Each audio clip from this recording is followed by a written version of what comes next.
Deep in the heart of Asia lies the Altai Nuru, a range of mountains which establishes a natural border between Mongolia, China, Russia, and Kazakhstan. On the eastern flanks of the Altai in Mongolia lies Khotan Lake. This region has long been home to nomadic herders and hunters.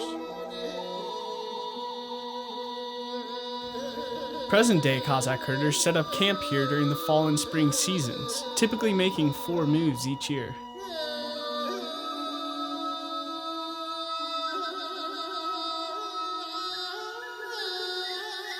While most families have camels, only a few still use them to move their camps, instead loading their gers, portable wood-framed dwellings covered in felt, into large trucks. Although modern technologies like cars, motorcycles, satellite dishes, and solar panels have been adopted here in the past few years, the present-day nomadic herding subsistence patterns of the region extend back into Neolithic times, when the horse was domesticated some 5,500 years ago.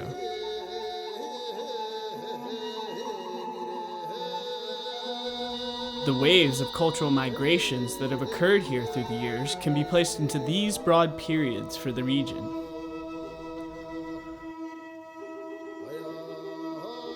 On the eastern side of Khotan Lake lie the Balut Hills. These 3 hills, designated from west to east as Balut 1, 2, and 3, range in height from 2,200 to 2,300 meters.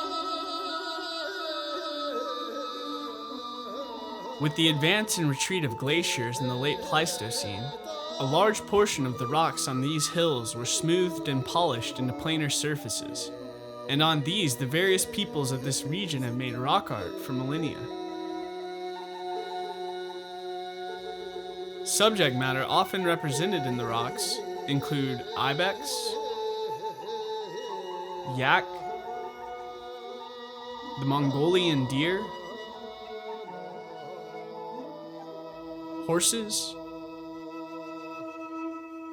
humans, and wheeled vehicles.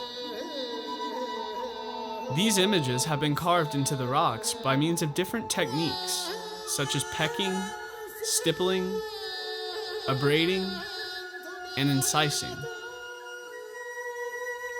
In 2004, Dr. Richard Cordham and the Rich Cradle Expedition came upon the Balut petroglyph complex and began to document this rock art systematically. Initially estimating the petroglyphs to number some 3,000, after additional field seasons of documentation, over 11,000 petroglyphs have been recorded, making the complex one of the densest concentrations of rock art in Central Asia. In 2012, Dr. Cordham and his team recorded the petroglyphs nearest Khotan Lake on Balut 1.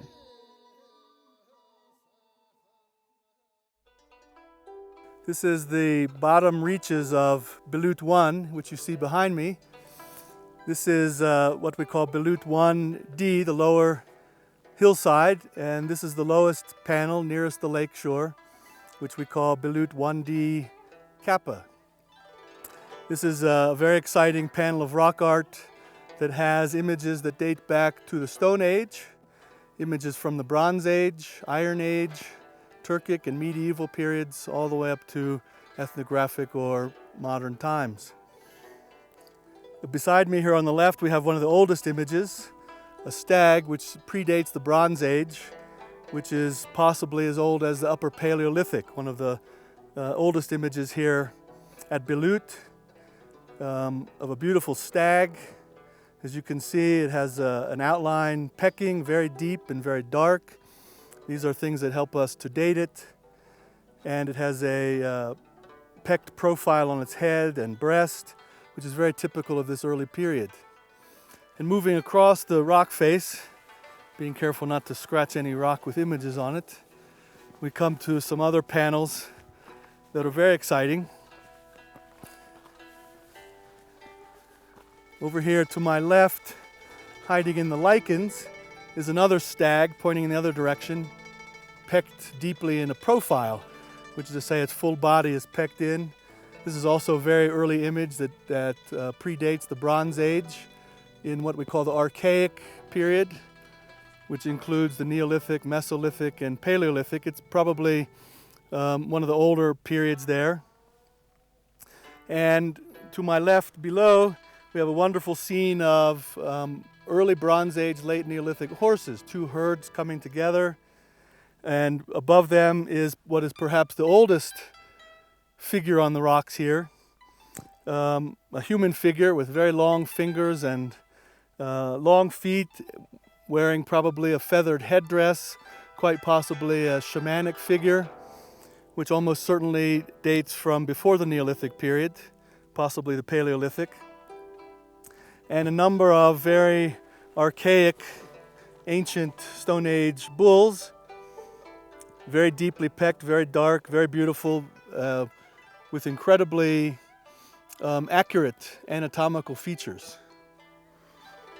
For each petroglyph, we record about 20 data points, including its orientation, its elevation, latitude and longitude, what period it's from, what orientation, facing left or right, up or down, the technique that's used, the tool.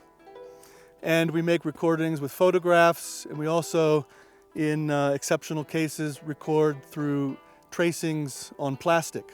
So we get very accurate representations that we can study back in the lab. So we're trying to piece together a jigsaw puzzle of the use and the creation of a sacred landscape at this place.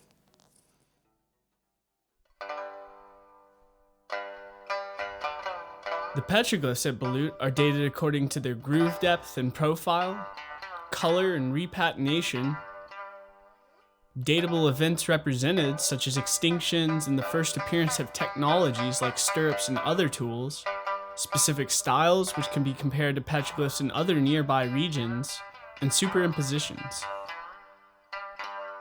Little information about the rock art has persisted in the folk traditions of the region, but with the documentation, some interesting patterns have emerged. Petroglyphs at Balut are always carved on west and southwest facing panels, opening up questions about the importance of their orientation, principles upon which archaeological features in Mongolia like burial mounds and standing stones are constructed. Questions about their relationship to sacred peaks, the sun and stars, and other nearby archaeological features are being explored. The great preponderance of images are of animals, both wild and domesticated, reflecting the great importance animals held for these peoples, perhaps being carved either in thanks or in request to the spirits for their provision. In addition, there are a variety of unique petroglyphs at Balut about which little can be said. In an effort to better understand the context of these petroglyphs, their meanings, functions, and the peoples who made them, a number of additional researchers from a variety of fields have joined the project over the years. In 2008, Dr. Bill Fitzhugh, director of the Arctic Studies Center at the Smithsonian Institution, came to Hotan Lake to shed light on the project through archaeological research. And in 2011, he and Dr. Cordham received a 3-year collaborative research grant from the National Endowment for the Humanities in conjunction with the National Museum of Mongolia. To date, research in this region of the Altai Mountains has focused almost solely on its rock art, and so the crux of this project is to attempt to link this rock art with the area's ritual features and occupation sites.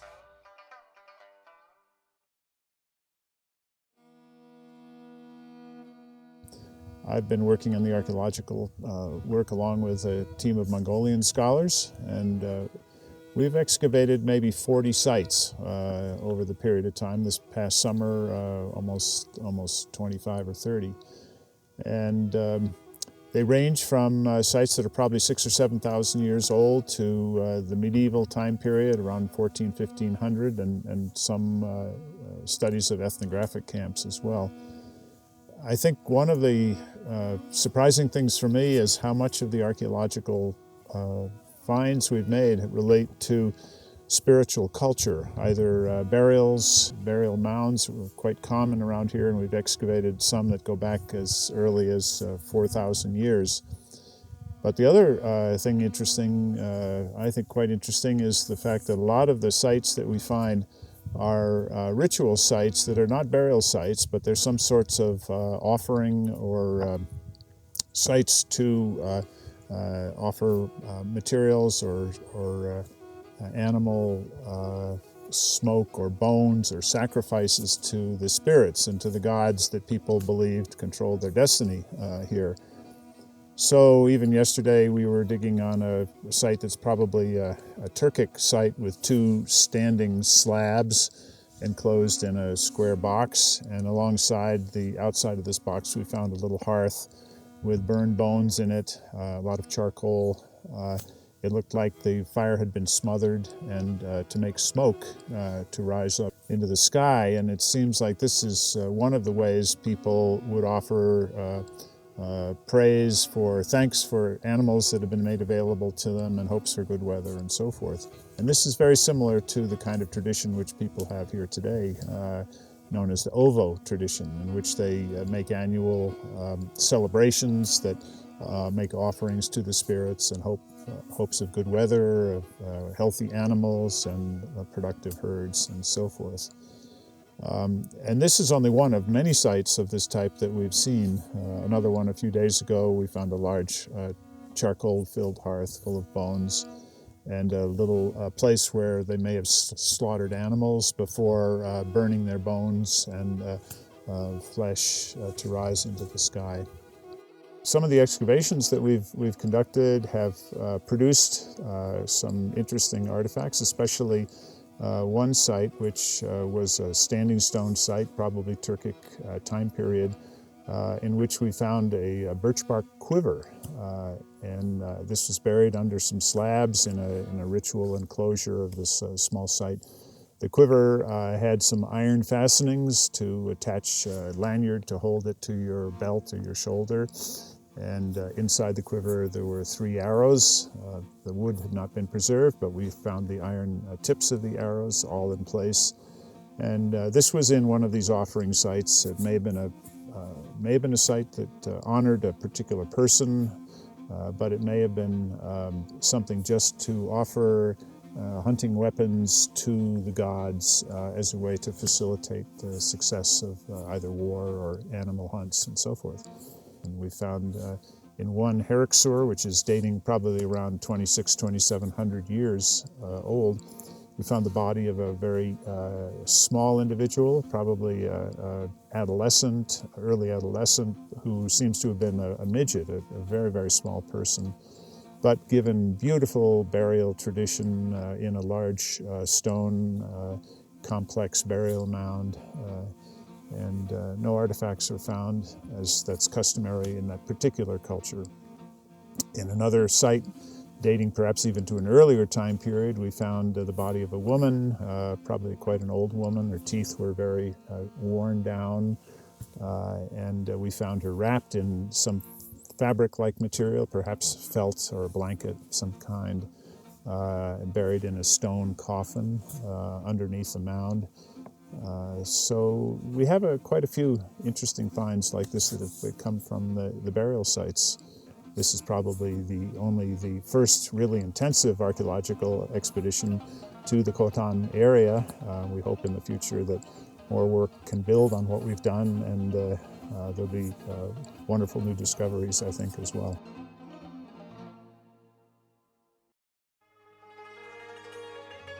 Archaeological work over the past few years has revealed that the people in this region are very cautious with their material culture. Some of the artifacts unearthed include pottery, arrows and arrowheads, gold foil similar to Scythian-styled argali, and a large number of lithics. Because the area has been occupied mostly by nomadic peoples, settlement sites have been very difficult to locate. A large team led by Dr. Jean-Luc Houle came to Balut in 2012 and were only able to locate 2 settlement sites during their extensive surface surveys.